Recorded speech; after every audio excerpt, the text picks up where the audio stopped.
Yang mau lihat dulu ini semua yang ada yang ikut di EIYC itu hari atau ada yang belum atau ada yang bukan? Hampir hampir sebagian ikut, tapi ada juga yang tidak, Bang. Oke. Baik. Kalau buat teman-teman yang sudah pernah ketemu di EYC September lalu, senang bisa ketemu lagi. Apa kabar semua? Semoga sehat-sehat dan baik-baik selalu buat teman baru. Salam kenal. Baik, kita akan mulai. Di sana ini berarti sudah jam 20.50 Empat ya? Iya, 20.50, Bang. Ya, sudah jam 9 malam ya. Sudah harus stres sebenarnya kalau di materi saya di waktu itu. Tapi nggak apa-apa, kita belajar sedikit ya. Baik, kita akan mulai dengan berdoa. Saya mau ajak kita semua berdoa sekali lagi. Mari kita berdoa. Bapa di surga, kami bersyukur hanya karena kasih karunia pengampunan kemurahan hati Tuhan.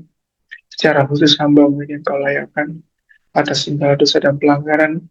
Engkau izinkan, engkau bekerja mengenai pengampunan sehingga hamba boleh kau pakai untuk menyampaikan kebenaran firman Tuhan. Tuhan, yang berkati teman-teman, orang muda, remaja yang akan belajar mendengarkan kebenaran firman Tuhan agar Roh Kudus boleh menjadi sebuah kekuatan untuk kami boleh menerima, mengerti, bahkan menghidupkan.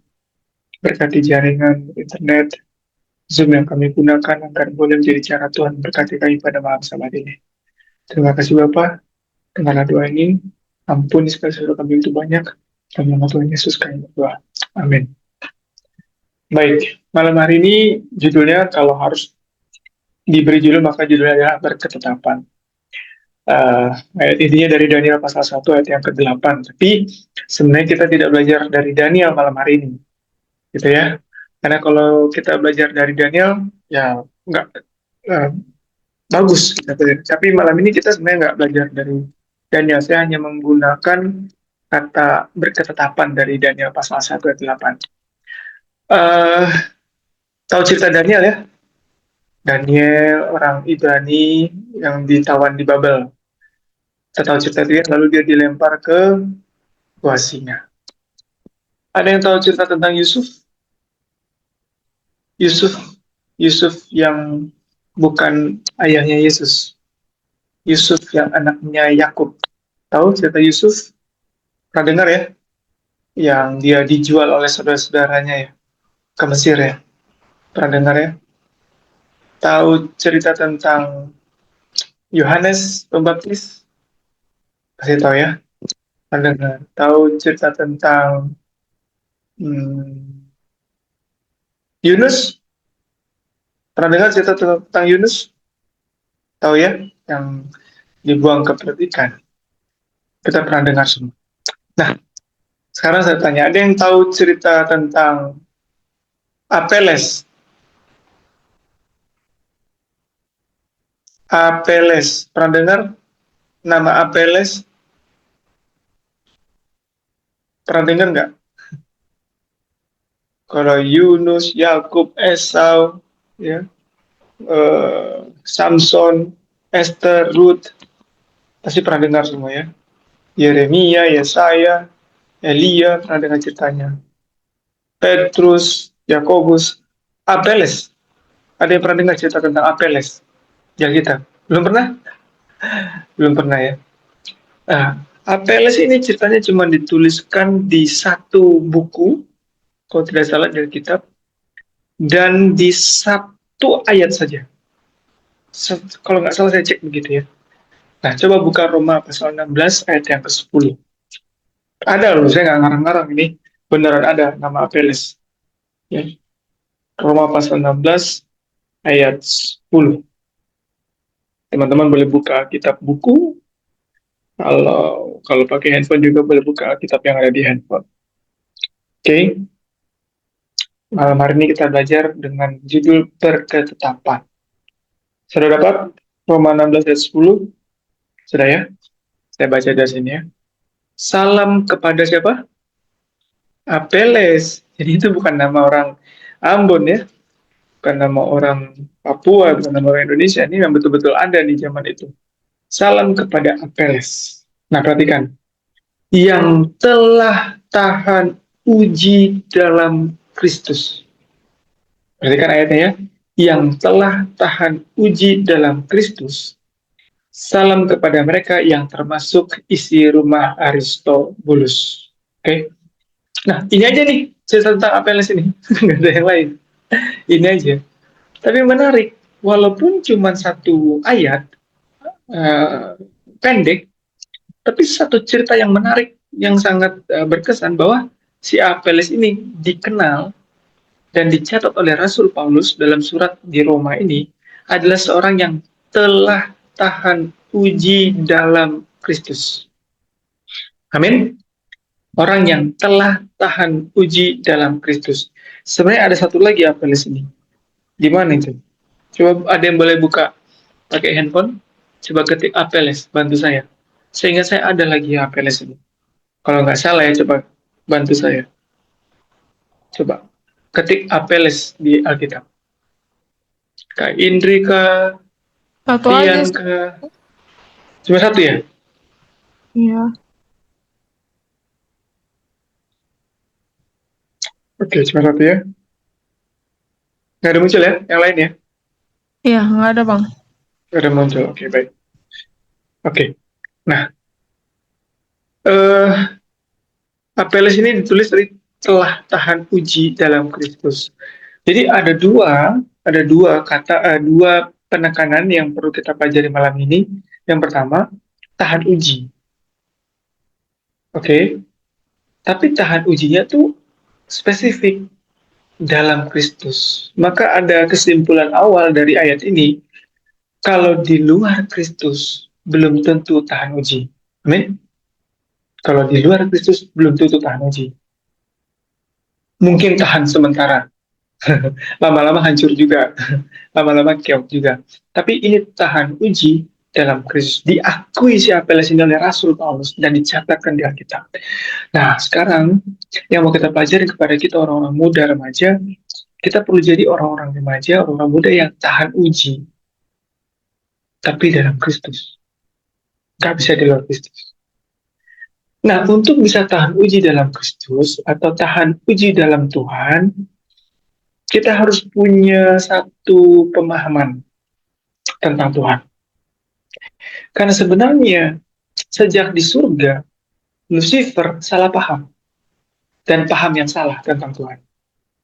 Ya, salah memahami situasi, salah memahami kondisi. Kalau itu Tuhan, saya ciptaan. Ya, akhirnya salah paham dan memahami yang salah. Saya mau cerita. Pernah dengar nggak cerita tentang seorang pemuda yang sedang naik kapal pesiar? Naik kapal lagi mau menuju ke tempat pulau yang mereka mau berlibur ke sana. Tapi diceritakan kapal ini terkena ombak besar, akhirnya kapalnya itu hancur, tenggelam, dan mereka harus lompat ke laut. Lalu akhirnya laki-laki ini terdampar di sebuah pulau dan dia seorang diri. Dia nggak ketemu teman-temannya. Lalu dia harus coba bertahan hidup di pulau itu sendirian. Oke? Lalu dia coba untuk bikin api. Dia coba untuk bikin api, dia untuk menghangatkan dirinya di malam hari. Dan tidak hanya itu, dia coba cari kayu-kayu, dia coba cari daun-daun kering, daun-daun lebar, dia bikin gubuk. Ya, di pinggir pantai, dia bikin gubuk supaya apa? Supaya kalau siang tidak kepanasan, kalau hujan tidak kehujanan. Oke? Dia sudah punya gubuk kecil. Dia sudah punya gubuk kecil dari kayu-kayu kering, dari daun-daun kering dan daun-daun lebar. Lalu malam hari dia bikin api unggun supaya dia tidak kedinginan. Dia bikin api unggun. Oke? Dia bikin api unggun, dan karena dia sudah lelah, akhirnya ketiduran. Nah, saat dia ketiduran, lalu tiba-tiba dia merasa kok ada yang panas. Teman-teman tahu ternyata api yang dia buat sebagai api unggun untuk memanaskan sekitar gubuknya ternyata api itu ada yang arangnya tertiup angin dan membakar apa? Membakar gubuknya. Oke? Gubuknya jadi terbakar. Wah, dia lari keluar dari gubuknya. Lari keluar dari gubuknya itu. Lalu gubuknya makin lama apinya makin besar dan akhirnya terbakarlah seluruh apa? Gubuknya. Tahu nggak, Kak Indri, Pian, pemuda ini bilang apa? Dia marah-marah sama Tuhan.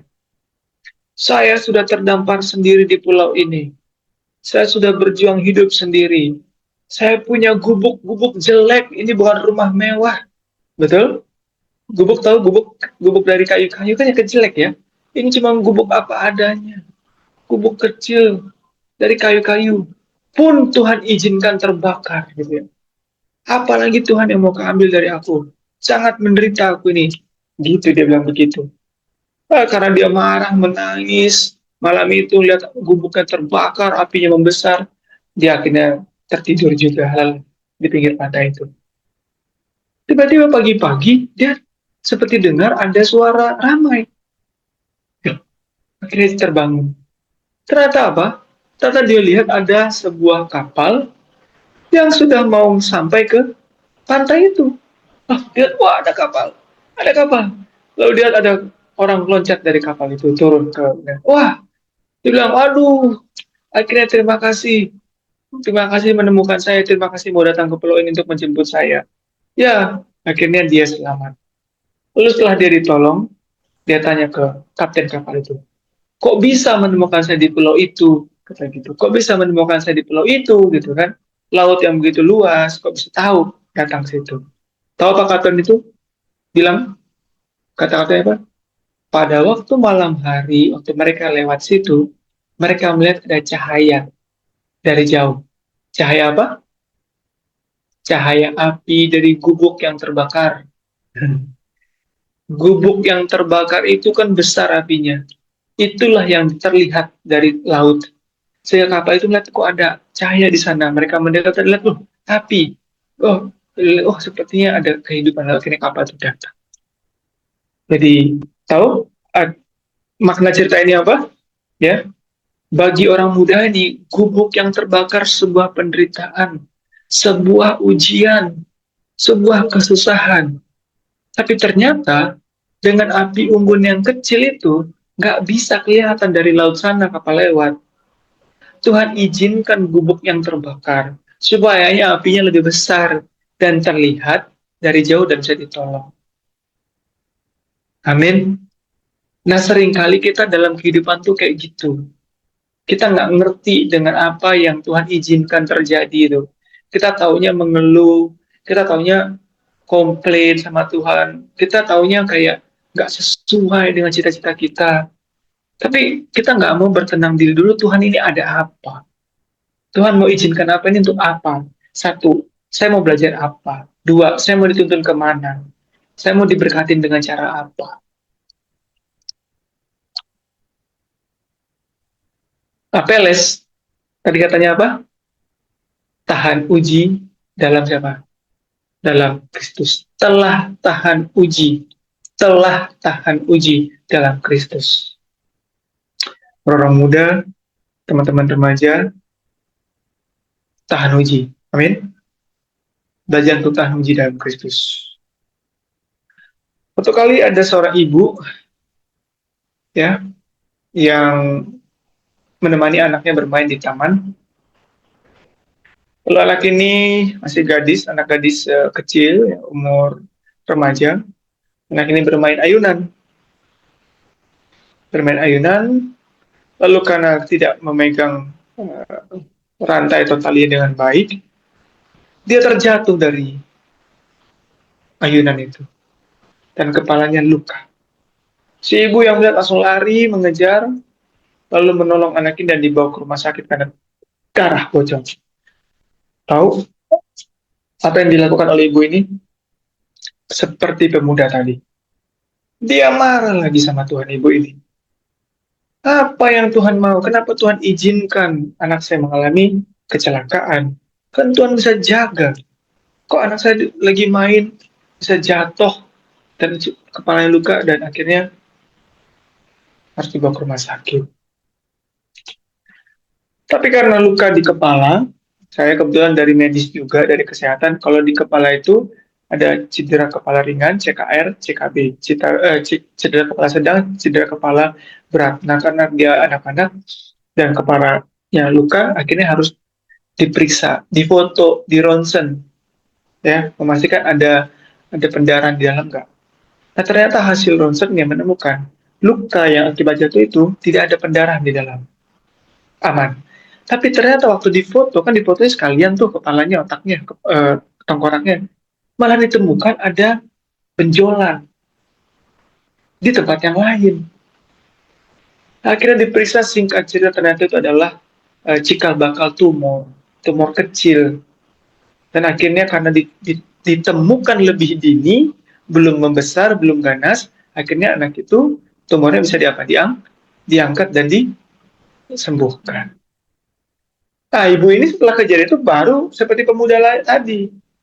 Aduh Tuhan, terima kasih anak saya celaka. Karena kalau nggak celaka nggak tahu tuh kalau di kepala ternyata ada tumor.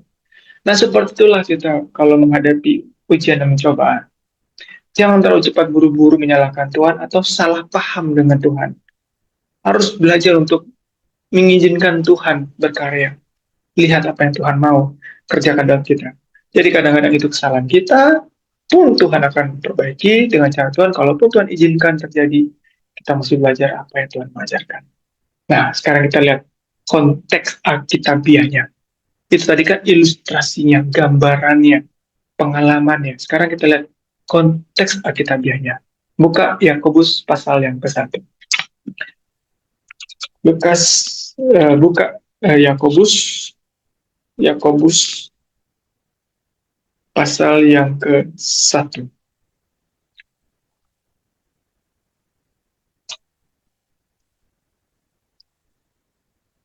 Udah?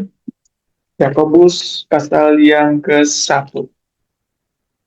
Nah, kita mulai ayat 2. Nanti kita baca pelan-pelan. Saya tidak lama malam hari ini karena sudah jam 9:05 di sana. Kalau saya masih jam 7, masih segar. Karena sudah jam 9. Tapi tolong dengan waktu yang singkat sederhana ini, tolong bacanya betul-betul dimaknai ya. Bacanya dimaknai. Saya akan baca sama-sama, tapi kita baca pelan-pelan. Oke, Yakobus pasal 1 mulai ayat kedua. Saudara-saudaraku, anggaplah sebagai suatu kebahagiaan apabila kamu jatuh ke dalam berbagai-bagai pencobaan. Kan tadi ibu itu bahagia karena setelah tahu akhirnya. Dan pemuda tadi akhirnya bahagia setelah tahu akhirnya.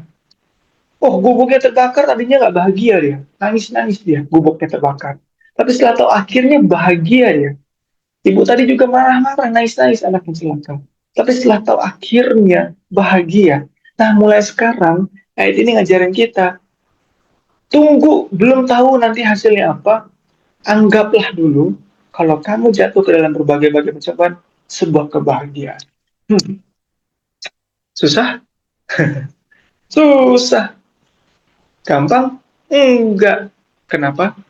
Karena tidak di dalam Kristus. Tapi kalau di dalam Kristus, seperti Apeles tadi, tahan uji di dalam Kristus. Bisa. Kenapa? Karena pikiran kita menjadi pikiran yang terfokus memandang hanya kepada Kristus. Saya dulu juga nggak bisa. Sampai sekarang juga masih belajar. Tidak apa-apa, pelan-pelan bertumbuh dalam Kristus. Tapi ayat 2 ini jelas. Kalau kamu jatuh ke dalam berbagai, saya mau kita spesifik ya. Kalau kamu jatuh ke dalam satu pencobaan. Ayatnya bilang gitu, satu pencobaan. Apa artinya berbagai? Berbagai-bagai. Iya, jadi kalau satu aja jangan nangis ya. Berbagai-bagai aja katanya anggap sebuah kebahagiaan, apalagi cuma satu. Dua. Ini berbagai-bagai itu berarti banyak. Anggaplah suatu kebahagiaan, karena tunggu. Kita tuh jangan salah paham kayak orang muda tadi, jangan salah paham kayak ibu tadi. Kita harus paham bahwa Tuhan tidak pernah punya rencana yang buruk buat umatnya. Inti Tuhan tidak punya rencana yang buruk buat kamu, buat Amara, buat Bray, buat Dani, semua kita. Tidak pernah ada Tuhan punya rencana yang buruk. Kerinduan terbesar Tuhan adalah keselamatan kita, dan bukan keselamatan di bumi, tapi keselamatan masuk dalam kerajaan surga. Itu ultimate goalnya Tuhan, cita-cita terbesar Tuhan. Namun dalam rangka supaya rencana Tuhan itu berhasil, dia melihat kehidupan kerohanian kita. Kalau perlu dipanas-panasin, perlu dipanasin. Kalau perlu diasah, diasah. Karena kalau itu tidak bertumbuh dalam iman, dalam kepercayaan, dalam kerohanian, gak bisa tuh. Maka sekarang kita punya fokus yang sama dengan Tuhan. Oke? Nah, ayat 3, kita lanjut. Sebab kamu tahu bahwa ujian terhadap imanmu itu menghasilkan ketekunan. Jadi sekarang kita ada berapa orang di Zoom ini? 10 orang di Zoom ini. Saya mau sampaikan nih, sudah tahu. Katanya kamu tahu kan? Ya emang udah tahu, udah pelajarin, malam ini kita belajar. Sudah tahu. Sudah tahu bahwa ujian itu menghasilkan ketekunan. Saya garis bawahi, kalau di dalam Kristus. Ujian akan menghasilkan ketekunan. Apa artinya tekun? Gigih, ya, teguh, kokoh, konsisten, lanjut, terus gitu. Nah kalau ini cuma tadi kata hasil-hasil, kalau semua tadi hasil-hasilnya baik, ya jangan baper kalau ada ujian. Jangan baper. Wah, ini akan mendatangkan ketekunan. Ayat 4. Dan biarlah ketekunan itu memperoleh buah yang matang, supaya kamu jadi hancur. Apa? Jadi nggak benar hidupnya. Jadi apa? Sempurna. Dan apa katanya? Utuh dan tak kekurangan suatu apapun. Jadi jangan harap kita umat-umat Tuhan sampai kepada kesempurnaan, ya, matang tanpa melalui apa? Ujian. Gak ada. Tahu yang namanya Yesus Kristus, anak Allah? Tahu? Kenal ya? Kenal karena baca buku biografinya atau memang sudah kenal intim? Baca buku biografinya, baca buku Matius, Markus, Lukas, Yohanes ya. Itu baca buku biografinya, tuh cerita tentang kelahirannya. Jadi kayak baca tentang data dirinya. Saya berdoa semoga kita semua tumbuh dalam kenal yang lebih dalam. Ya, dia dibawa ke padang gurun untuk dicobai. Yesus aja harus dicobai dulu. Kira dia berhasil, sempurna dia melalui. Jadi kita juga begitu. Bisa nggak naik SD ke SMP kalau nggak ikut ujian? Nggak bisa. Dari SMP mau SMA bisa nggak kalau nggak lulus ujian? Nggak bisa. Loh, kalau kita mau naik di dalam kelas pendidikan harus lewatin ujian, kenapa dalam hidup dan kerohanian kita nggak suka ujian? Jadi ujian itu mendatangkan ketekunan dan bikin kita jadi sempurna, utuh. Saya garis bawahi, kalau dalam Kristus. Lanjut, ayat yang ke selanjutnya. Kita buka ayat yang kelima. Tetapi apabila di antara kamu ada yang kekurangan hikmat, tadi ayat 3 bilang sebab kamu tahu, kamu sudah ngerti nih. Tapi ayat 5 bilang kalau kamu di antara kamu ada yang kurang hikmat, kurang ngerti, hendaklah ia memintakannya kepada Allah yang memberikan kepada semua orang dengan murah hati dan tidak membangkit-bangkit, maka hal itu akan diberikan kepadanya. Jadi walaupun kita nggak ngerti ini gimana sih Tuhan maksudnya ini, minta hikmat. Tuhan akan kasih tahu, kasih pengertian. Oke? Tuhan akan kasih pengertian. Ayat 6. Hendaklah ia memintanya dalam iman. Apa artinya dalam iman? Ya percaya. Ya percaya. Katanya dengan iman dan sama sekali jangan bimbang. Sebab orang yang bimbang sama dengan gelombang laut yang diombang-ambing kian kemari oleh angin. Oke, oleh angin. Ayat yang ketujuh. Orang yang demikian, yang bimbang tadi, itu, jangan mengira bahwa ia akan menerima sesuatu dari Tuhan.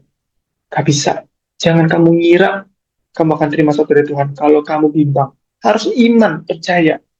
Ya. Lalu ayat yang 8 bilang, sebab orang yang dua hati, bimbang, nggak akan tenang dalam hidupnya. Siapa yang nggak tenang dalam hidupnya? Siapa yang kadang-kadang hidupnya merasa nggak tenang?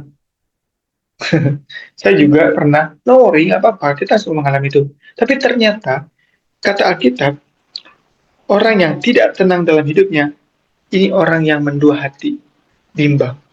Jadi kalau kita lagi nggak tenang, langsung ingat-ingat firman Tuhan. Oh, ini berarti aku lagi nggak percaya Tuhan. Aku lagi ragu-ragu nih sama Tuhan. Ya, katanya tadi Atima langsung cepat minta hikmat. Dan katanya Tuhan akan bermurah hati tanpa membangkit-bangkitkan apa kan, dikasih pengertian. Amin ya. Tuhan itu baik. Jadi tidak ada iman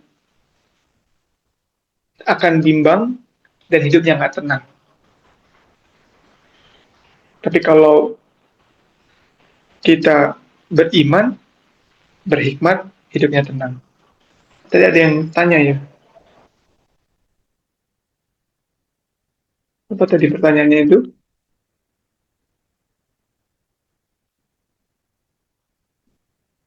Tadi ada yang chat ya? Di saya nggak kelihatan kenapa ya? Ada, Kak. Apa itu? Mendua hati itu Mendua itu termasuk selingkuh nggak? Oh iya, termasuk dong. Termasuk. Termasuk tapi dalam konteks yang khusus kepada sebuah hubungan ya. Dan memang kalau kita tidak percaya Tuhan, berarti kita percaya yang lain. Kita selingkuh dari Tuhan, kan gitu. Kalau kita tidak percaya Tuhan, berarti kita ada percaya yang lain. Ragu sama Tuhan, berarti kita mempertimbangkan yang lain, memikirkan yang lain.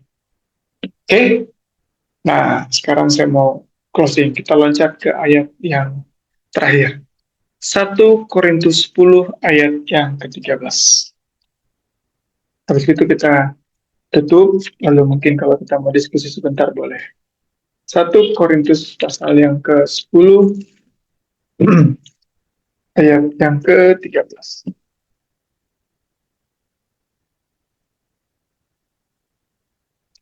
Oke, sama kayak tadi ya, kita bacanya betul-betul horoskopik, betul-betul kita perhatikan. Ini firman Tuhan, bukan firman Raymond. Jadi kalau Tuhan yang ngomong itu iya dan pasti. Telan bulat-bulat, Roh Kudus akan memberikan pengertian.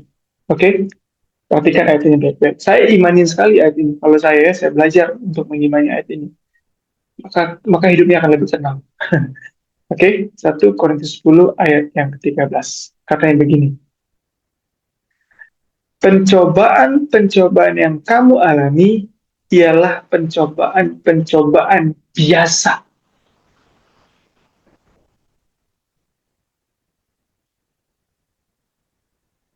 Siapa yang pernah mengalami pencobaan? Sering ya? Banyak? Yang kalau kita manusia, kita kita punya levelnya. Kayak makan ayam geprek. Ada level pedas, level 1, level 2, sampai level 5 gitu ya.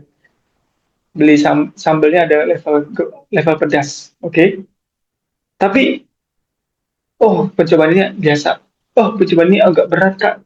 Wah ini kak pencobaannya berat banget kak. Aku nggak sanggup kak. Itu katamu. Itu kataku. Itu kata kita manusia. Dan tidak ada Tuhan menang, Yesus waktu jadi manusia, dia menang dalam pencobaan dengan berkata gini, sebab ada kata manusia. Gak ada ya? Yang Yesus bilang apa? Sebab ada tertulis. Artinya apa? Firman. Jadi kalau firman tidak pernah bilang, maka tidak benar. Nah, firman bilang, 1 Korintus 13, pencobaan-pencobaan yang kamu alami ialah pencobaan-pencobaan biasa. Jadi saya, teman-teman orang muda, remaja, saya juga lagi belajar nih. Saya juga banyak pencobaan dalam hidup. banyak juga masalah.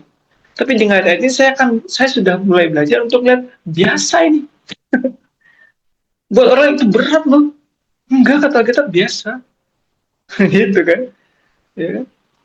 Kan nggak mungkin tuh Yesus waktu dicobain di padang gurun. Yesus, waduh berat banget ini, ampun dah. Puasa 40 hari, 40 malam, siapa yang 3 hari nggak makan udah kelaparan? Lapar banget ya, nggak makan 3 hari ya. Gimana nggak makan 10 hari? Ini 40 hari, 40 malam, dikasih percobaan. Tuhan bisa dong ngomong gitu, aduh ini kalau kata orang banyak mah udah pasti ini berat banget percobaannya. Masuk akal aja lah di percobaan berat. Tapi Yesus jawabnya nggak apa kata manusia. Ada tertulis firman Tuhan bahwa manusia tidak hidup dari roti saja. Jadi saya juga belajar begitu. Saya mau mengajak teman-teman orang muda, remaja, belajar untuk, waduh ada masalah nih. Tapi Tuhan bilang ini pencobaan biasa. Amin. Berarti ada solusinya nih. Oke? Lanjut. Ternyata nggak sampai situ. Cara Tuhan nolong kita ngerti maksudnya Tuhan itu di ayat ini nggak sampai situ. Pencobaan-pencobaan yang kamu alami adalah pencobaan-pencobaan biasa yang tidak melebihi kekuatan manusia. Titik. Yang tidak melebihi kekuatan manusia. Jangan salah tafsir ya. Yang saya mau bilang ini jangan salah tafsir. Tapi saya mau bilang begini. Belum pakai pertolongan Tuhan. Itu percobaan bisa digaris sama kekuatan manusia. Yang bilang siapa tadi? Ayatnya kan? Yang tidak melebihi kekuatan manusia. Belum pakai Tuhan campur tangan nih. Jadi brother Semi, ya, Mira dan lain-lain. Kalau ada masalah, aduh, ini kalau gak Tuhan yang tolong, sebentar. Tuhan bilang pencobaan-pencobaan yang kamu hadapi itu biasa, yang tidak melebihi kekuatan manusia. Kenapa? Karena manusia sebenarnya sudah diberikan kekuatan oleh Tuhan, paling tidak otak, berpikir, menimbang, menilai, lalu minta pertolongan Tuhan. Tapi ayatnya jelas yang tidak melebihi kekuatan manusia. Di sini semua masih manusia kan? Iya. Punya masalah, punya percobaan, yang kita level 1, 2, 3, 4, 5. Ternyata semua itu biasa dan kita kuat, lebih kuat dari itu. Firman Tuhan, bukan kata saya. Tidak melebihi kekuatan manusia. Itu baiknya Tuhan tuh. Diizinkan itu sebenarnya tuh tidak melebihi kekuatan kita. Jadi jangan cepat tumbang. Jangan cepat lemes. Ya. Nah, tapi nggak bisa sampai situ juga. Ternyata sebab Allah setia, dan karena itu, karena kesetiaan Allah itu, Ia tidak akan membiarkan kamu dicobai melampau kekuatanmu. Jadi kan layernya tebal banget nih. Pencobaan-pencobaan yang kamu hadapi itu pertama biasa. Itu tidak melebihi kekuatanmu manusia. Dan Tuhan pun karena setia, nggak akan izinkan pencobaan itu lebih. Ini kata Tuhan. Jadi for sure, yakin bahwa pencobaan kita tuh nggak akan pernah lebih dari kekuatan kita untuk menghadapinya. Itu janji Tuhan, ini kata Tuhan. Amin, kan ayatnya nggak begitu tuh. Dan karena kesetiaan itu, Tuhan, Ia tidak membiarkan kamu dicobai melampaui kekuatanmu. Nggak dibiarkan untuk melebihi kekuatan kita. Jadi jangan nggak pede. Pede aja. Karena Tuhan sudah setting parameternya batasan segitu. Dan nggak sampai situ, kita bisa lagi. Katanya apa? Pada waktu kamu dicobai, dan kalau kita dicobain pun ya, waktu kamu dicobain, Ia akan memberikan kepadamu jalan keluar sehingga kamu dapat menanggungnya. Saya mau tanya, kalau gitu apa percobaan yang nggak bisa diberesin? Satu, biasa percobaan itu. Kedua, biasa itu percobaan itu biasa. Kedua, tidak melebihi kekuatan manusia. Terus kalau Tuhan inginkan percobaan, Tuhan tidak akan lebihkan dari kekuatan kita itu. Terus kalaupun kita dicobai, percobaan itu datang, Tuhan bilang apa? Tuhan akan berikan jalan keluar sehingga kamu sanggup menanggungnya. Beres. Semuanya semua Tuhan sudah beres, sudah atur. Dikasih batasannya, kita dikasih kemampuannya, dan Tuhan kasih jalan keluar. Lalu supaya kita bisa menanggungnya. Ya kenapa kita tidak mau menanggungnya? Gitu ya. Keren ya Tuhan kita ya. Ya. Tapi itulah masalahnya kalau kita tadi seperti orang muda, seperti ibu tadi, salah paham sama Tuhan, ya, nggak paham sama Tuhan. Kita langsung cepat-cepat buat kesimpulan tentang Tuhan. Dan kesimpulan kita tentang Tuhan, hubungan kita tentang Tuhan, kita pakai peristiwa-peristiwa hidup menentukan kualitas hubungan kita sama Tuhan. Iya apa iya? Iya kan?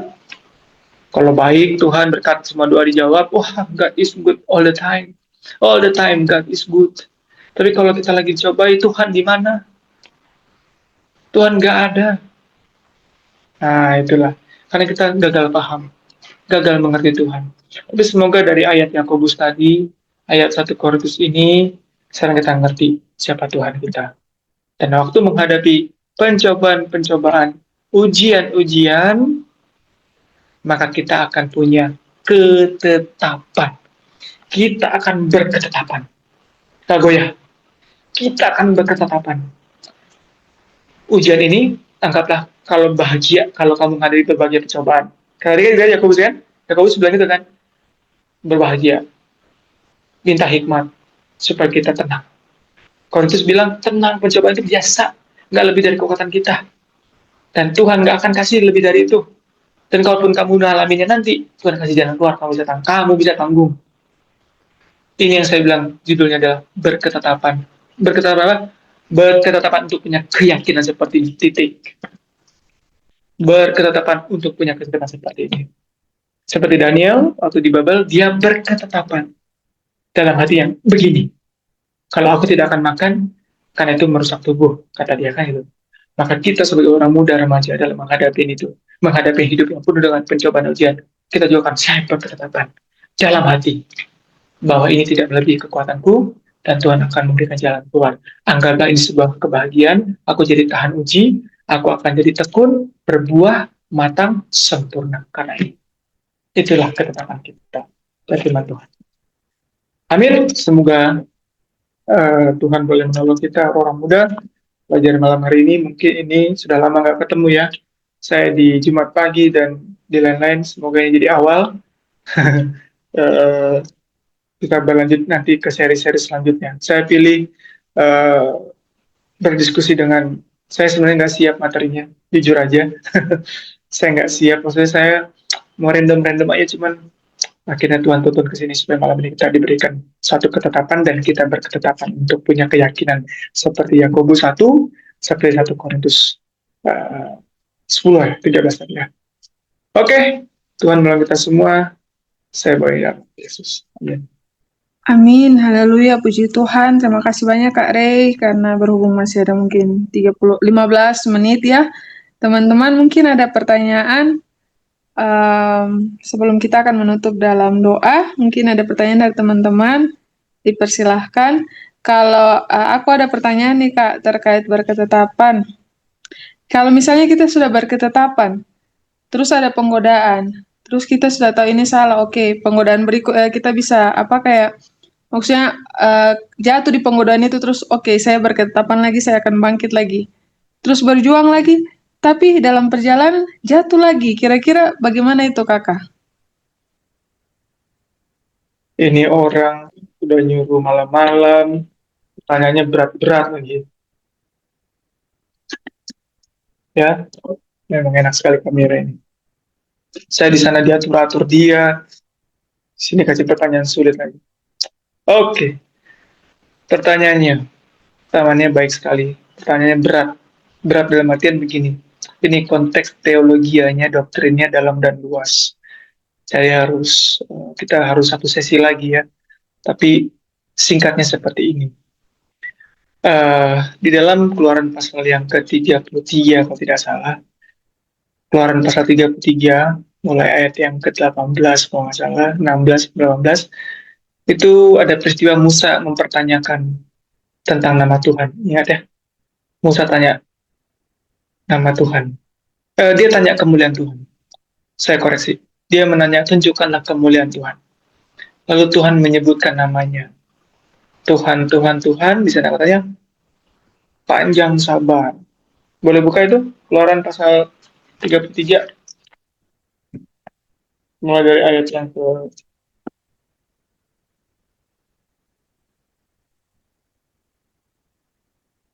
Oh, dia jawab itu di pasal 34. Keluaran 34 mulai dari ayat yang ke-6. Ya, Keluaran 34 ayat 6. Kan tadi kan kita belajar tentang salah paham tentang Tuhan. Nah, kita nggak mau salah paham. Pertanyaan Mira kita akan jawab dengan memahami siapa Tuhan dulu. Supaya akhirnya kita punya ketetapan untuk tahu tadi pertanyaan tadi menjawabnya gimana. Keluaran pasal 34 ayat yang ke-6. Berjalanlah Tuhan lewat dari depannya dan berseru, Tuhan, Tuhan, ini Tuhan yang ngomong ya. Tuhan, Tuhan, Allah penyayang dan pengasih, panjang sabar, berlimpah kasihnya dan setianya, yang meneguhkan, udah limpah kasih setianya, meneguhkan kasih setianya, diteguhkan lagi tuh kasih setianya tuh, udah limpah, berlimpah, diteguhkan lagi kasih setianya, kepada beribu-ribu orang, yang mengampuni kesalahan, oke, pelanggaran, dan dosa. Tetapi tidak sekali-kali membebaskan orang yang bersalah dari hukuman. Oke. Nah, Tuhan itu sifat akalnya adalah yang seperti itu. Kasih, bermurah hati, panjang sabar, pengampun. Nah, begitu. Oke. Jadi pertanyaannya Mira tadi, bagaimana kalau saya sudah berkesalahan tapi jatuh lagi? Jawaban pertama saya, God is merciful. Tuhan itu maha pengasih, maha pengampun, maha penyayang. Jangan lupakan itu. Oke, jangan lupakan itu. Aku tidak merindukan kematian orang fasik, katanya. Tapi aku merindukan pertobatannya. Salah kita, berdosa kita. Membuat satu yang keji di hadapan Tuhan. Saya ini juga orang berdosa, teman-teman semua. Saya juga orang yang melanggar, salah, yang tidak dilihat oleh manusia tapi diketahui oleh Tuhan. Ya, kadang-kadang saya mau mundur juga. Nyerah. Nyerah artinya gini, nggak layak saya. Nggak layak saya Tuhan. Sudah sepantasnya lah saya dihukum mati. Sepantasnya saya nggak dapat lagi pengampunan itu. Tapi setan mau kita mengerti Tuhan dari sisi yang jahat. Maka ayat ini memberikan kita pengertian. Jawaban pertama saya, Mira, buat kita semua, datang kepada salib itu. Dengan mata yang tertuju, kalau kita bilang itu kan, dengan mata yang tertuju. Dengan berani, kalau kitab Ibrani bilang, berani menghadap kepada apa? Tahta kasih karunia. Menghadap, datang kepada tahta kasihnya itu. Karena berani bukan karena kita pede, kita berani karena kita punya keyakinan, kita punya ketetapan bahwa Tuhan itu mau mengangkat. Itu jawaban pertama. Jawaban yang kedua, lalu kita buat komitmen lagi sama Tuhan. Waduh Tuhan, saya mau bertobat. Wah, Raymond ini mau bertobat. Aduh, bikin itu lagi, ampun Tuhan. Saya berusaha Tuhan. Oke? Berusahalah. Mira, Raymond, Billy, semua kita berusaha. Dalam usaha itu, Mira, dalam usaha itu, kamu tidak berdosa. Kamu masih melakukan yang benar tuh. Tapi kebenaranmu itu adalah kebenaran kain kotor. Kebenaran kita ini kebenaran yang tidak sempurna. Belum melakukan dosa ya. Tidak melanggar sabat. Kamu berhari sabat. Tapi apakah kamu sempurna dalam menguduskan sabat? Tidak loh. Belum tentu loh. Ada cacatnya kita dalam menguduskan sabat atau hukum-hukum yang lain. Dan itu Tuhan membungkus dengan kebenaran Kristus itu. 2 Korintus 5 ayat 17 kalau nggak salah, saya lupa ya. Kebenaran Kristus yang membenarkan kita. Oke? Jadi kebenaran Kristus itu satu, mengampuni. Kedua, kebenaran Kristuslah yang dihadapkan di hadapan Bapa. Kalau melihat Mira, Allah Bapa melihat Mira, Mira lagi ngapain? Berbuat benar atau buat yang salah? Lagi berbuat yang benar. Tapi kebenaran tidak akan sempurna. Tapi kebenaran itu dibungkus oleh kebenaran Kristus. Berkenan di hadapan Bapa. Jadi, berdosa kita hanya karena Kristus kita dibenarkan dari Bapa. Berbuat yang benar pun kita, tapi dibungkus oleh kebenaran Kristus itu berkenan di hadapan Bapa. Karena kita ini cacat dalam melakukan kebenaran, cacat. Oke? Jadi itu jawabannya. Kalaupun kita bertobat itu jangan pakai kebenaran kita. Aku sudah nggak itu lagi kok. Tidak akan pernah layak itu. Bawa itu di dalam nama Yesus, dibungkus oleh kebenaran Kristus. Maka itu akan diterima oleh Bapa. Terakhir, Mira bilang, jatuh lagi. Jatuh lagi nih. Aduh, ulang lagi. Raymond nih bikin lagi, ulang lagi. Nah, begini Mira. Saya ingat, mungkin Mira ingat, teman-teman ingat, dalam Kejadian pasal 6, Tuhan bilang gini kepada orang-orang zaman Nuh, karena kecenderungan manusia waktu itu berbuat jahat semata-mata. Apa artinya kecenderungan berbuat jahat semata-mata? Itu aja yang dilakukan. Nggak ada keinginan untuk berbuat baik. Kecenderungannya, keinginannya buat jahat aja semata-mata. Continuously. Kalau bahasa Ibraninya itu artinya itu 24/7. Seumur hidup, selama bernafas, keinginannya buat jahat aja.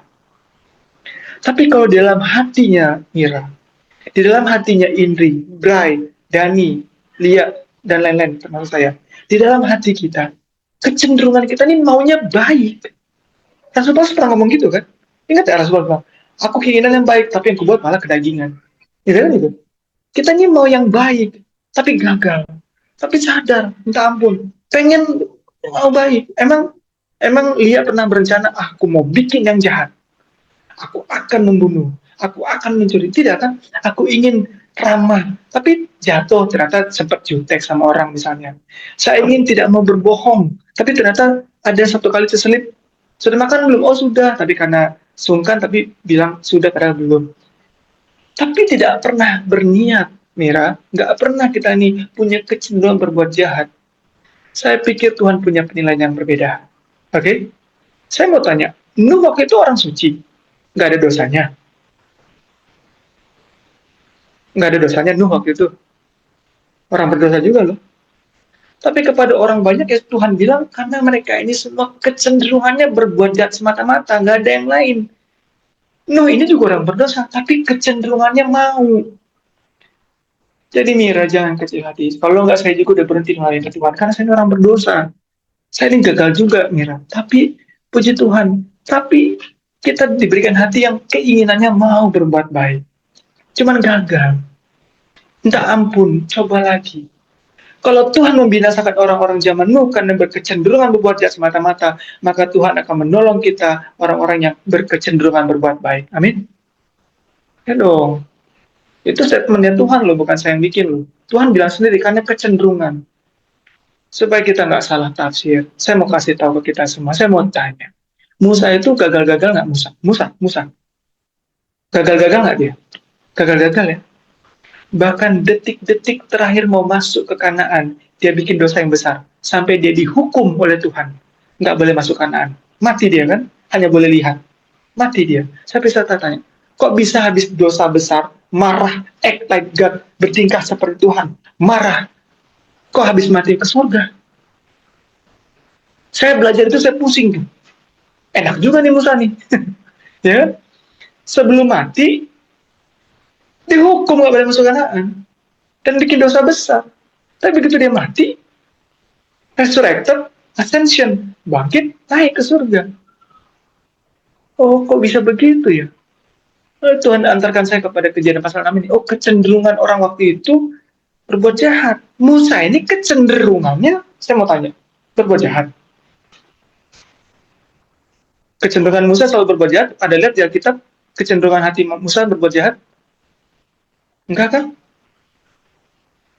Tapi dia pernah jatuh, dia pernah gagal. Jadi itu jawaban saya, Mira.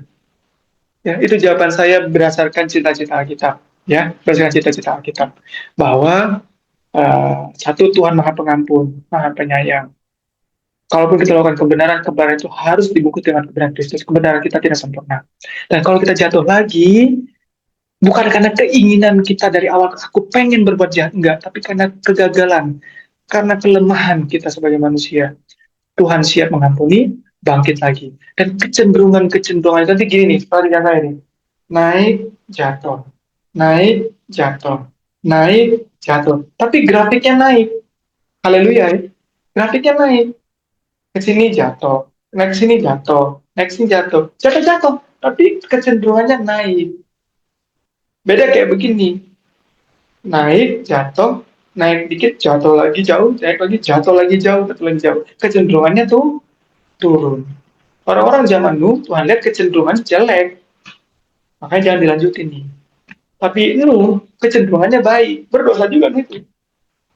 Orang berdosa juga kan belum sempurna. Nah, jadi puji Tuhan ya. Musa juga gitu. Musa itu juga berdosa juga, ada juga hilaf-hilafnya. Bahkan sebelum mati dosanya besar, marah. Lagi bertingkah seperti Tuhan dia. Tuhan aja gak marah, dia marah. Semoga menjawab. Amin. Tuhan itu baik. Amin, haleluya, puji Tuhan. Terima kasih kakak sangat menjawab, puji Tuhan untuk jawabannya. Ada pertanyaan lagi nih kakak. Di Yakobus 1 ayat 13 sampai 14 kan, apabila seorang dicobai, janganlah ia berkata pencobaan ini datang dari Allah, sebab Allah tidak dapat dicobai oleh yang jahat, dan ia sendiri tidak mencobai siapapun. Tetapi tiap-tiap orang dicobai oleh keinginan sendiri, karena ia diseret dan dipikat olehnya. Apakah sama kak, coba ujian dan cobaan itu sama? Ini juga terkait dengan pencobaan di padang gurun. Itu Yesus dicobai atau diuji? Biblical speaking, bicara kitabiah, ujian itu dari Tuhan, pencobaan dari setan. Oke? Ujian konsepnya membangkitkan, naik kelas, pencobaan konsepnya menjatuhkan. Oke? Jadi beda. Yang tadi kita baca 1 Korintus 13, Tuhan izinkan, tapi bukan dari Tuhan. Maka Yakobus 3 tadi bilang, pencobaan bukan dari Tuhan, tapi Tuhan izinkan. Izinkan tuh di Eden dicobai kan? Izinkan Yesus dicobai, diizinkan. Tapi pencobaan bukan dari Tuhan. Pencobaan datang dari setan untuk menjatuhkan. Ujian dari Tuhan untuk menaikkan iman. Ketekunan tadi kan kesempurnaan. Jadi beda antara ujian dan pencobaan. Jadi jangan cepat-cepat juga bilang, wah ini Tuhan mencobai aku nih. Enggak. Kalau dari Tuhan itu menguji supaya naik kelas. Tuhan, jadikan aku orang yang sabar. Tuhan akan kasih ujian. Dikasih tuh orang datang yang bikin kita marah-marah tuh. Kan mau jadi orang sabar. Masa mau jadi orang sabar latihannya rajin bekerja, rajin menabung, nggak nyambung kan? Tuhan, saya mau punya otot yang besar. Kalau gitu saya latihan renang, nggak nyambung kan? Saya ujiannya adalah main catur, nggak nyambung. Jadi kalau kita mau punya satu apa, nah itu ayatnya kan, janganlah kau bilang percobaan ini datang dari Allah, karena Allah nggak pernah mencobai. Tapi Tuhan memberikan ujian, artinya untuk naik kelas, mencoba dari setan untuk turun kelas. Nah, begitu. Tadi Yesus ya, Yesus juga dicobai oleh setan. Diizinkan oleh Bapa, setan yang mencobai.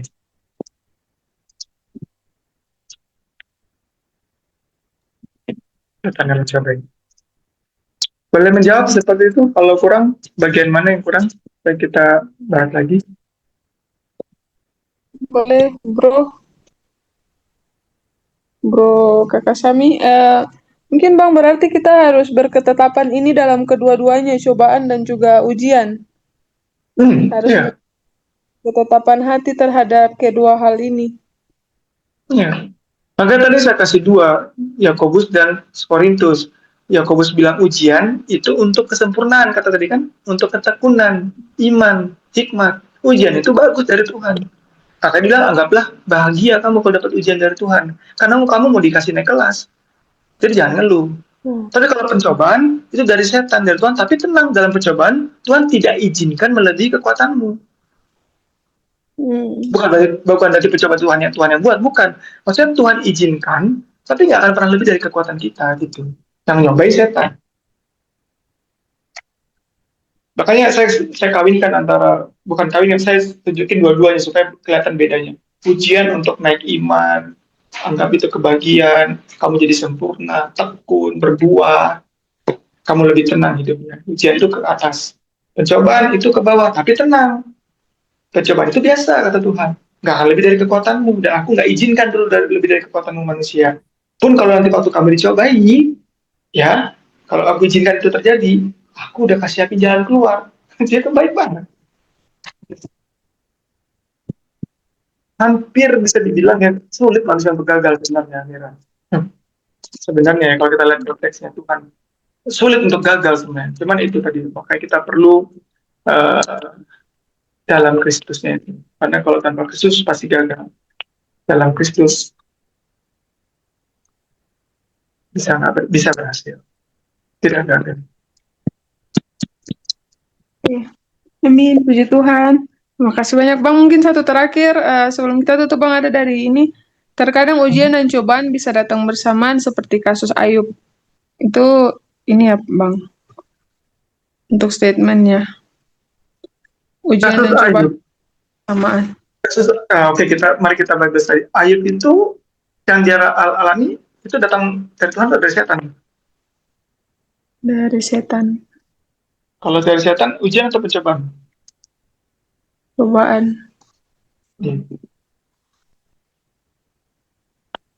Karena kan Tuhan sudah klaim, tidakkah kau lihat Ayub hambaku yang salah itu? Kan Tuhan sudah bilang, Ayub ini oke nih, umatku nih, mantep ini. Setan klaim balik, kau berkatin. Oh, aku cobai ya. Ya sudah, tapi jangan ambil nyawanya. Jadi yang mencobai kan setan, dan itu bukan ujian, cobaan. Nah, tapi Ayub dalam Kristus dia, maka dia bisa melewati percobaan itu. Nyonya Ewan tulis tidak akan ada Ayub-Ayub lagi di dunia ini yang sebegitu menderitanya. Nggak ada lagi Ayub-Ayub. Kita akan punya penderitaan, tapi tidak seperti Ayub. Kalau tidak salah saya pernah baca kutipan gitu. Hanya ada satu Ayub. Dan Ayub sampai sekarang nggak tahu kenapa dia menderita kayak gitu. Yang tahu cuma kita. Ya kan? Karena kita tahu Tuhan pernah bilang ke setan, nggak kau lihat tuh Ayub. Gitu kan? Akhirnya setan. Jadi kita yang tahu tuh kenapa Ayub bisa menderita itu tuh. Pencobaannya. Karena setan diizinkan untuk mencobai. Nggak tahu tuh si Ayub sampai sekarang ceritanya. Sampai nanti kalau dia sudah bangkit, Tuhan datang, baru nanti, oh Allah, ternyata aku ini diizinkan pencobaan ini dan aku lulus untuk jadi pelajaran buat Mira ternyata. Ya. Saya pernah bawakan itu kalau nggak salah waktu di sana ya, bahwa pencobaan yang Indri alami, jangan GR juga Indri. Bray, Dani, jangan GR. Ternyata, jangan-jangan pencobaan yang kamu alamin, kalau kamu lihat itu untuk orang lain. Itu untuk pelajaran bagi orang lain. Kenapa sih aku ngalamin ini terus? Coba sih Ayub kayak gitu. Kenapa sih aku ngalamin ini terus Tuhan? Ya kan? Tapi coba ternyata pelajaran dan cerita Ayub penting banget nggak buat kita? Penting banget nggak tuh pengalaman Ayub buat kita tuh? Sampai kita kadang-kadang kalau lagi di mengalami masalah, aduh ingat Ayub segitu parahnya masih bisa tahan, kita belajar dari Ayub, ya kan? Jadi jangan-jangan kalau Mira menghadapi cobaan dari setan dan berhasil, itu untuk orang lain ternyata. It's not for you. Your life is for others lesson learned. Kehidupanmu ternyata untuk jadi kesaksian bagi orang lain. Ya kan? Jadi pikir-pikir aja tuh. Saya sih waktu belajar begini ya, saya mikir juga, waduh berat banget ya ujian ini. Ya, saya pernah cerita ya, saya punya karir bagus, jabatan bagus, saya kok dipanggil Tuhan untuk diuji sama Tuhan itu gimana sih? Udah enak-enak di Jakarta, fasilitas bagus, diuji Tuhan dipanggil untuk jadi misionaris itu gimana sih gitu ya, gimana sih Tuhan ini gitu kan. Tapi setelah saya jalanin ternyata ini jadi powerful message untuk orang gitu loh. Ada orang yang lagi lemah iman, wih gila abang senekat itu ya dalam Kristus. Akhirnya dia berani ngambil keputusan yang lain, yang kecil, yang sedang dan besar dari pengalaman kita. Jadi saya mau kita buka mata kita tadi, saya bilang bahwa jangan-jangan Tuhan izinkan pencobaan yang tidak besar dari kekuatan yang kita lalui, dan ternyata itu semuanya supaya lewat aja terjadi dan kita bisa cerita ternyata orang lain butuh cerita itu. Amin. Ternyata ada orang lain butuh cerita itu. Dia punya masalah, nggak ada solusi, dan kita ceritakan masalah kita yang kita lewatin, dan itu jadi kekuatan buat dia. Ya gitu. Kita amin gitu ya. Amin gitu ya. Amin. Haleluya, puji Tuhan. Terima kasih untuk pelajaran pada malam ini. Kalau teman-teman punya pertanyaan, mungkin boleh dikit dulu disimpan. Ini jaringan saya sebenarnya. Oh iya. Jika teman-teman punya pertanyaan, boleh di-keep, disimpan, nanti kita akan... Masih ada lagi kan Kak Rey? Atau tidak schedule-nya Kak Rey dulu ya? Ya Kakak? Saya berketetapan, saya berusaha lah ya, berusaha. Nanti mulai bulan ini tanggal berapa ya? Ini Kita bikin tanggal... aja minggu kedua dan minggu keempat. Itu, Oh iya. Oke, siap. itu standarnya. Jadi Jumat sore, Jumat malam, minggu kedua, minggu keempat kita ketemu. Nanti saya coba minta Tuhan mau kasih apa seri materinya ya. Nah, Nah, tapi di luar itu, kalau misalnya saya free, nggak dalam perjalanan atau apa, saya kabarin Mira. Ataupun dalam minggu kedua empat itu ternyata saya ada dalam perjalanan, kita bisa tukar aja minggunya gitu ya. Tapi saya usahakan kalau Tuhan berkenan 1 bulan kita 2 kali ada sharing 12 tadi ya. Tapi saya boleh usul karena kalau kita mulai jam 6.15, saya biar buka sahabat dulu ya di sini. 6.15 berarti di sana sudah jam 8.15. Kalau boleh kita start langsung 15 tadi supaya oh iya. teman-teman nggak kemalaman. Karena saya tadi memilih untuk bayar materi yang berat, nanti kasihan nggak kemalaman. Supaya 12 tadi supaya nggak banyak, jadi nggak penuh kan 12 tadi. Tuh Siap-siap. Baik. Ya. Makasih banyak Kak Rey. Oh iya, berarti... Oh iya. Oke. Puji Tuhan. Baik, terima kasih bagi kita semua yang sudah bergabung. Tuhan menolong kita agar kita boleh berketetapan sehingga firman Tuhan bagi Apeles boleh nyata juga dalam kehidupan kita. Salam kepada Mira, salam kepada Amara, Dian yang telah tahan uji dalam Kristus. Kiranya firman ini boleh nyata dalam hidup kita semua. Baik, untuk itu kita akan berdoa, minta Kakak Rey boleh pimpin kita dalam doa, Kakak. Mari kita berdoa. Bapa di surga, kami sungguh-sungguh menyadari kami adalah orang berdosa. Lemah, sering jatuh. Tapi Tuhan, terima kasih karena Tuhan sudah memberikan benih dalam hati pikiran kami. Kami punya keinginan, kerinduan, bahkan kecenderungan untuk mau baik ya Tuhan. Tapi bila mana Tuhan izinkan ujian untuk meningkatkan iman, atau bahkan Tuhan izinkan pencobaan yang datangnya dari yang jahat, atau bahkan datang dari diri kami sendiri. Tuhan terima kasih, itu tidak akan pernah lebih dari kekuatan kami, dan Tuhan sudah siap dengan jalan keluar, mau menolong kami. Namun karena kelemahan kami ya Tuhan, kami minta ampun, agar Tuhan boleh memberikan kami kesempatan melalui kasih karunia, kami boleh dimaafkan ya Tuhan. Karena sering salah paham yang salah tentang Tuhan. Dan melalui pelajaran malam hari ini, kami punya ketetapan baru. Dan kami berketetapan bahwa ujian itu akan membangkitkan kepada kami iman, ketekunan, bahkan kesempurnaan. Dan pencobaan yang akan kami hadapi tidak akan pernah lebih kuat dari kekuatan kami yang juga datangnya daripada Tuhan. Terima kasih, biar Roh Kudus memberikan kami meterai dalam ketetapan ini agar kami boleh ingat selalu dan kami boleh terus jalan setia, kami boleh menjadi umat-umat yang tahan uji dalam Tuhan, dalam Kristus. Kami rindu untuk bertemu lagi Tuhan dalam seri-seri kesempatan untuk belajar firman Tuhan. Berkati hamba-Mu, berkati Mira dan teman-teman yang mengorganize, berkati teman-teman orang muda, remaja yang rindu. Terima kasih Tuhan karena mereka cinta firman Tuhan dan mau mendengar dan belajar. Agar kami tak diberikan kesempatan. Lepas dari ini ya Tuhan, hamba berdoa kepada masing-masing juga punya kerinduan untuk belajar Alkitab masing-masing. Dan pada saat kami berkumpul bersama-sama, Tuhan juga memberkati kami. Terima kasih untuk hari Sabat, terima kasih untuk kasih karunia, terima kasih untuk pengampunan, terima kasih untuk kesempatan hidup cenderung benar baik di hadapan Tuhan. Karena kami sudah bermohon kepada Bapa melalui perantaraan Yesus Kristus Tuhan kami Juru Selamat dengan kuasa tuntunan Roh Kudus. Amin.